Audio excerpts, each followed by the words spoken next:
Hello पापा, आप अब और अकेले उस घर में नहीं रहेंगे।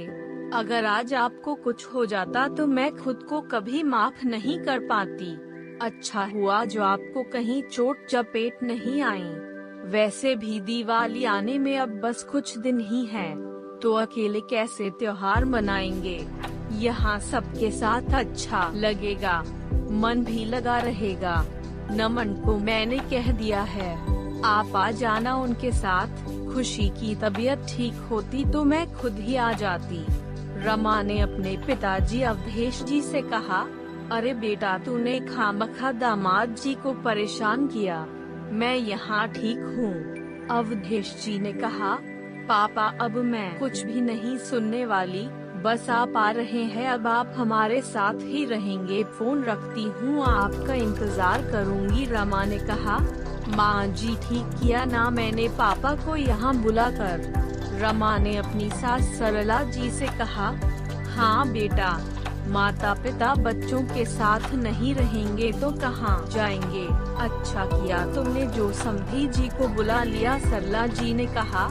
रमा अपने माता पिता की इकलौती संतान थी। रमा के माँ का निधन हो जो जाने से अवधेश जी अकेले हो गए थे। सीढ़ियाँ उतरते वक्त पैर फिसला, लेकिन वो गिरने से बच गए थे। सुबह से शाम हो गई। रमा को अपने पापा का इंतजार करते करते रसोई से लेकर सफाई तक कोई भी काम करती, लेकिन उसका ध्यान दरवाजे और फोन पर ही टिका हुआ था कि कब उसके पापा आएंगे।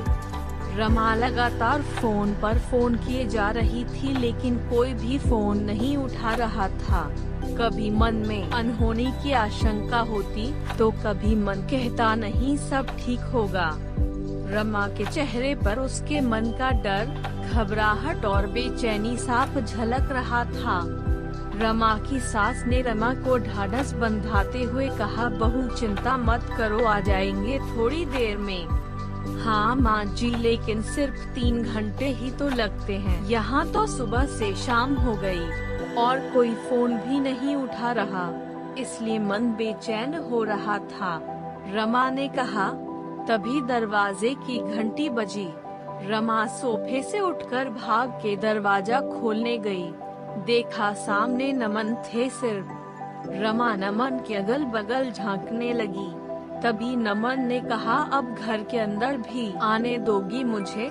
हाँ हाँ नमन, आओ ना। पापा कहाँ हैं? रमा ने कहा, जहाँ होना चाहिए। और कहा? नमन ने कहा। मतलब? रमा ने गुस्से भरे स्वर में पूछा। वही वृद्धाश्रम में छोड़कर आया हूँ। जो बात तुम नहीं समझी वो तुम्हारे पिताजी समझ गए और तैयार हो गए आश्रम जाने के लिए। नमन ने कहा। नमन, तुम पागल हो चुके हो। मैंने तुम्हें मना किया था कि तुम वृद्धाश्रम की बात मेरे पापा से नहीं करोगे। रमा ने कहा। देखो रमा, जैसा कि मैंने पहले भी कहा था कि अगर बाबूजी की जगह तुम्हारी माँ होती तो मैं एक बार सोचता भी साथ रखने के लिए, लेकिन मैं तुम्हारे पापा को साथ नहीं रख सकता क्योंकि माँ को कंफर्टेबल नहीं रहेगा और वो भी कंफर्टेबल नहीं रहते, समझी? ये क्या बात हुई नमन? तुम्हारे लिए तुम्हारी माँ सब कुछ और मेरे पापा कुछ भी नहीं। माफ करना, जैसे माँ जी की खुशी तुम्हारे लिए पहले मायने रखती है, वैसे ही मेरे पापा की खुशियाँ भी मेरे लिए मायने रखती है। मैं जा रही हूँ, मैं अपने पापा के साथ ही रहूंगी। तभी रमा के फोन की घंटी बजी। देखा तो उसके पापा का ही फोन था। उन्होंने कहा, हेलो रमा बेटा, तुम चिंता मत करना, मैं यहाँ ठीक हूँ, तुम अपना और खुशी का ख्याल रखना। लेकिन पापा आप क्यों गए? मैं आ रही हूँ, मैं आपको वृद्धाश्रम में नहीं रहने दूंगी बस। रमा आंखों से बहते आंसू पोंछते हुए कह रही थी। तुझे मेरी कसम है बेटा, तू अपना घर संसार संभाल, मैं यहाँ ठीक हूँ तो यहाँ नहीं आएगी। मैं फोन रखता हूँ। रमा इतना सुनते वही सोफे पर बैठकर मुंह पर हाथ रखकर बेतहाशा रोने लगी। रोते रोते उसने नमन कहा से, क्यों नमन, क्यों किया तुमने ऐसा?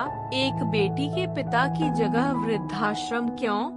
सरला जी ये सब कुछ चुपचाप देख और सुन रही थी, लेकिन चुपचाप ही रही। अगले दिन भी रमा रो के उदास मन से दिवाली की सफाई में लगी हुई थी। वो सोच रही थी कि काश वो लड़का होती तो उसके पापा के साथ ऐसा कभी नहीं होता। इधर 3 साल की खुशी लगातार सरला जी के ठीक सामने रोए जा रही थी, लेकिन सरला जी उसको गोद में नहीं ले रही थी। तभी नमन ने खुशी को गोद में उठाते हुए कहा, माँ आपने खुशी को उठाया क्यों नहीं? मैं क्यों उठाऊं इसको, ये किस काम की मेरे? तू तो अब बस दूसरे बच्चे की तैयारी कर और हाँ लड़का ही होना चाहिए, तभी मैं उसको गोद में लूंगी।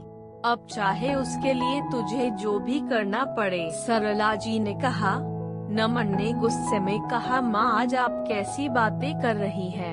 ऐसा कौन सा काम है जो मेरी बेटी नहीं कर सकती, जो एक बेटा कर सकता? दुनिया चांद पर पहुँच गया और आप अभी भी उसी पुरानी मानसिकता में है। आज बेटियां किसी मुकाबले में बेटों से कम नहीं है। बेटी हर वो काम कर सकती है जो एक बेटा कर सकता है। यही आज के युग की सच्चाई है। आपकी सोच पहले तो ऐसी नहीं थी। हो सकता है कि बेटियां सब कुछ कर सकती हो, लेकिन बूढ़े पिता का सहारा नहीं बन सकती, उन्हें रहने के लिए छत नहीं दे सकती।